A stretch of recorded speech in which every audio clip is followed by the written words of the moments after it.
Good morning students. आज का जो हमारा टॉपिक है वो है economic and non economic activities. Human activities जो हैं, इंसान के जो काम हैं, उसको हम वाइडली दो पार्ट्स में डिवाइड कर सकते हैं। पहला है इकोनॉमिक एक्टिविटी और दूसरा है नॉन इकोनॉमिक एक्टिविटी। तो इकोनॉमिक एक्टिविटी को सबसे पहले हम जानते हैं, देखते हैं कि इकोनॉमिक एक्टिविटी क्या है।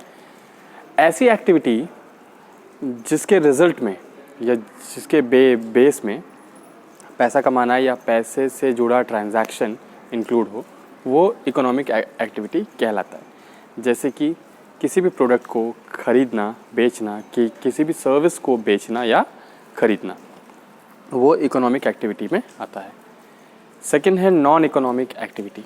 नॉन इकोनॉमिक एक्टिविटी का मतलब है ऐसी एक्टिविटीज़ जिसका मकसद, जिसका एम जो है वो पैसा कमाना नहीं होता, पैसे से उसका कोई लेन देन नहीं होता, सिर्फ सर्विस प्रोवाइड करना इसका मकसद होता है।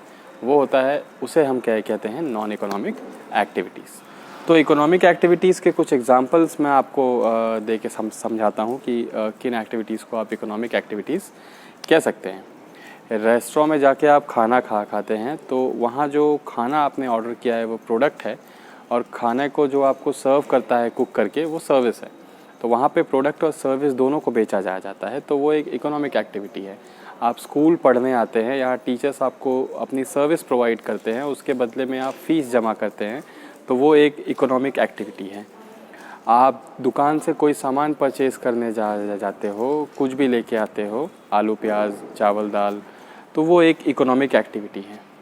अब आते हैं नॉन इकोनॉमिक एक्टिविटी पे। तो ऐसे बहुत सी एक्टिविटीज़ हैं जिनका एम जो है वो पैसा कमाना नहीं होता है। जैसे आपके घर में आपकी मम्मी या आपके पापा आपकी जो हेल्प करते हैं आपकी पढ़ाई लिखाई में, या आपको खाना पका के दे देते हैं, या घर की सफाई करते हैं, उसके लिए वो पैसे नहीं ले देते, तो वो एक नॉन इकोनॉमिक एक्टिविटी है। आपने देखा होगा बहुत सारे धार्मिक स्थलों पे, मंदिर में, मस्जिद में लोग वॉलेंटियर के तौर पे अपनी सेवा देने आते हैं, खुद आगे आके अपनी सेवा देने आते हैं, जिसके बदले वो पैसे चार्ज नहीं करते। वो भी एक नॉन इकोनॉमिक एक्टिविटी है।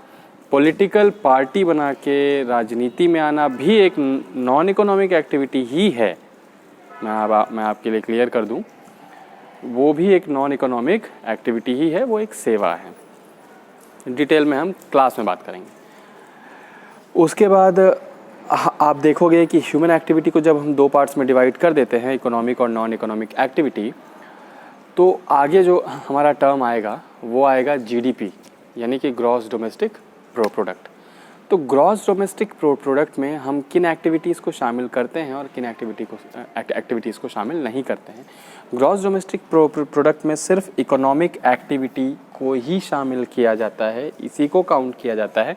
नॉन इकोनॉमिक एक्टिविटी को जीडीपी में शामिल नहीं किया जाता है, और इसका क्या प्रभाव पड़ता है वो हम आगे की क्लास में देखेंगे। तो फिलहाल आज के लिए हमारा यही टॉपिक है कि ह्यूमन एक्टिविटी को दो पार्ट्स में डिवाइड किया जा सकता है, economic activity, non economic activity. मैंने इसका डेफिनेशन आपको बताया, कुछ एग्जांपल्स आपको बताए। आपको करना ये है कि नोट्स बनाने हैं, आपको ह्यूमन एक्टिविटी को डिवाइड करके बताना है, इकोनॉमिक और नॉन इकोनॉमिक का डेफिनेशन लिखना है, प्लस मैंने जो एग्जांपल बताए हैं उसके अलावा आपको 5 एग्जांपल, इकोनॉमिक एक्टिविटी के 5 और नॉन इकोनॉमिक एक्टिविटी के 5 एग्जांपल लिखने हैं। और या तो इस वीडियो के कमेंट सेक्शन में आप डाल सकते हैं, या मेरे पर्सनल व्हाट्सएप नंबर पे आप मुझे मैसेज करके बता सकते हैं।